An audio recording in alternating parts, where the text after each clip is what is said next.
आकाशवाणी गोरखपुर से प्रादेशिक समाचार।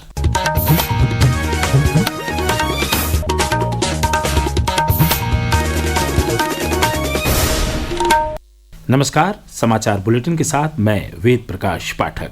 पहले मुख्य समाचार। मौनी अमावस्या पर स्नान के लिए लगातार प्रयागराज महाकुंभ पहुंच रहे श्रद्धालु।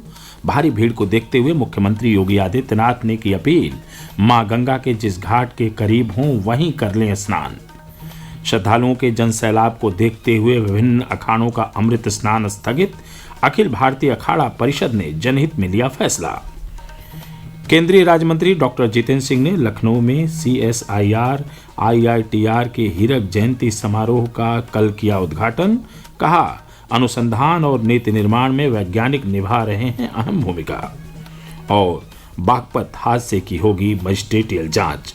धार्मिक आयोजन में कल मंच गिरने और भगदड़ से 7 श्रद्धालुओं की हुई थी मौत। अब समाचार विस्तार से। मौनी अमावस्या पर स्नान करने के लिए करोड़ों की संख्या में श्रद्धालु प्रयागराज महाकुंभ में पहुंच रहे हैं।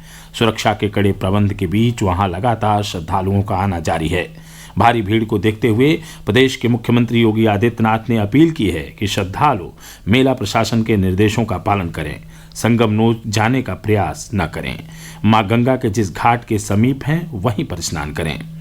उधर अखिल भारतीय अखाड़ा परिषद ने भी श्रद्धालुओं से अपील की है कि वह संगम घाट पहुंचने की बजाय जहां भी पवित्र गंगा दिखें वहीं पर स्नान कर लें। साथ ही परिषद ने श्रद्धालुओं के जनसैलाब को देखते हुए विभिन्न अखाड़ों के आज होने वाले अमृत स्नान को भी स्थगित कर दिया है। परिषद के अध्यक्ष रविंद्र पुरी ने बताया कि जनहित में आज अखाड़ों द्वारा स्नान न करने का फैसला लिया गया है। हमने तुरंत जनहित को देखते हुए निर्णय लिया कि आज का दिन उचित नहीं है, आज हम अखाड़े स्नान नहीं करेंगे। मैं तो यही जनता से अपील करना चाहूंगा कि आप आज के दिन को छोड़ करके आप बसंत पंचमी आने वाली है तो आप स्नान करें और जो श्रद्धालु जिस घाट पे है संगम में जाने का प्रयास न करें। जो प्रयागराज में है जहां भी आपको गंगा जी दिखाई देती है वहां स्नान करेंगे, आप पुण्य के भागी बनेंगे। प्रशासन की ओर से भी लगातार अपील की जा रही है कि श्रद्धालु जिस सेक्टर से स्नान के लिए आ रहे हैं उसी सेक्टर से वापस जाएं। भारी भीड़ को देखते हुए श्रद्धालुओं के निकासी के लिए वैकल्पिक मार्ग भी बनाए गए हैं। महाकुंभ के लिए प्रदेश सरकार ने 7 स्तरीय सुरक्षा योजना लागू की है। मेला क्षेत्र को नो व्हीकल और नो VIP जोन घोषित किया गया है। राज्य और केंद्रीय पुलिस, यातायात पुलिस और विशेषज्ञ डॉक्टरों की टीम को आपात स्थिति में श्रद्धालुओं की सहायता के लिए तैनात किया गया है। मौनी अमावस्या पर वाराणसी और अयोध्या समेत प्रदेश के विभिन्न जिलों के तीर्थस्थलों और पवित्र नदियों में भी श्रद्धालु आज सुबह से ही स्नान कर पूजा अर्चना कर रहे हैं। श्री राम जन्मभूमि तीर्थ क्षेत्र के महामंत्री चंपत राय ने अयोध्या के स्थानीय लोगों और आसपास के जिलों से आने वाले श्रद्धालुओं से 15 से 20 दिन बाद श्री राम लला के दर्शन के लिए आने की अपील की है। महाकुंभ से लौटने वाले लाखों श्रद्धालुओं के अयोध्या पहुंचने के कारण होने वाली भारी भीड़ को देखते हुए यह आग्रह किया गया है। भारतीय अंतरिक्ष अनुसंधान संगठन इसरो ने आंध्र प्रदेश के श्रीहरिकोटा से प्रक्षेपण यान GSLV F-15 के जरिए अपने 100वें मिशन NVS-2 नेविगेशन उपग्रह को आज सुबह सफलतापूर्वक लॉन्च कर दिया है। केंद्रीय मंत्री जितेंद्र सिंह ने एक सोशल मीडिया संदेश के जरिए यह जानकारी साझा करते हुए इसरो की पूरी टीम को बधाई दी है। मुख्यमंत्री योगी आदित्यनाथ ने लखनऊ के इंदिरा गांधी प्रतिष्ठान में कल Uttar Pradesh agriculture growth and enterprise ecosystem strengthening UP agrees project का शुभारंभ किया। इस मौके पर मुख्यमंत्री ने कहा कि UP एग्रीज परियोजना प्रदेश के एक्सपोर्ट की संभावनाओं को आगे ले जाने में मील का पत्थर साबित होगी। 4000 करोड़ रुपए की जो प्रोजेक्ट है इसमें से 2737 करोड़ का जो लोन है विश्व बैंक द्वारा और 1166 करोड़ का जो इसमें अंशदान है राज्य सरकार के द्वारा इसमें देने की व्यवस्था की गई है। जो UP एग्रीज प्रोजेक्ट का जो मुख्य उद्देश्य है कृषि और उससे जो संबंधित सेक्टर है उनकी कठिनाइयों को चिन्हित करना, प्रमुख फसलों की उत्पादकता में एक गुणात्मक वृद्धि हो इस दिशा में एक प्रयास करना, प्रदेश के अंदर जो विशिष्ट कृषि उत्पादों के पोस्ट हार्वेस्ट मैनेजमेंट और मार्केट सपोर्ट सिस्टम को विकसित करने की कार्रवाई को आगे बढ़ाना और जिससे हम अपने अन्नदाता किसानों की आय में वृद्धि कर सकें। इस परियोजना के पहले चरण में प्रदेश के 28 जनपद चुने गए हैं। यह प्रोजेक्ट 6 वर्ष का होगा। प्रादेशिक समाचार आप आकाशवाणी गोरखपुर से सुन रहे हैं। यह समाचार बुलेटिन हमारे YouTube channel AIR news Gorakhpur और एक्स हैंडल AIR न्यूज_GKP पर भी उपलब्ध है। महाकुंभ 2025 से जुड़ा हर अपडेट अब आपको मिलेगा कुंभवाणी पर। कुंभवाणी, जी हाँ, महाकुंभ को समर्पित आकाशवाणी का विशेष चैनल। सुनिए हर दिन 3 कुंभ बुलेटिन, सुबह 8:40, दोपहर 2:30 और शाम 8:30 पर प्रयागराज में FM 103.5 मेगाहर्ट्ज पर। इसके अलावा कुंभवाणी उपलब्ध है हमारे न्यूज ऑन AIR ऐप पर और OTT प्लेटफॉर्म वेव्स पर।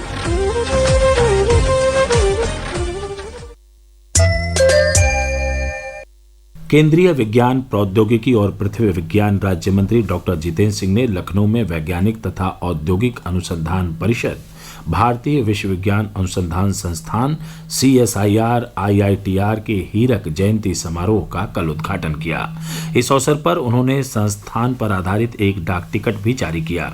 समारोह में केंद्रीय मंत्री ने कहा कि संस्थान की अब तक की यात्रा बेहद गौरवपूर्ण रही है और यह अपनी कार्य प्रणाली से पूरे विश्व में प्रसिद्ध है। केंद्रीय राज्य मंत्री ने कहा कि संस्थान ने ओडिशा सुपर साइक्लोन, गुजरात भूकंप के अलावा जम्मू कश्मीर में रहस्यमय मौतों का कारण पता लगाने में भी महत्वपूर्ण भूमिका निभाई है।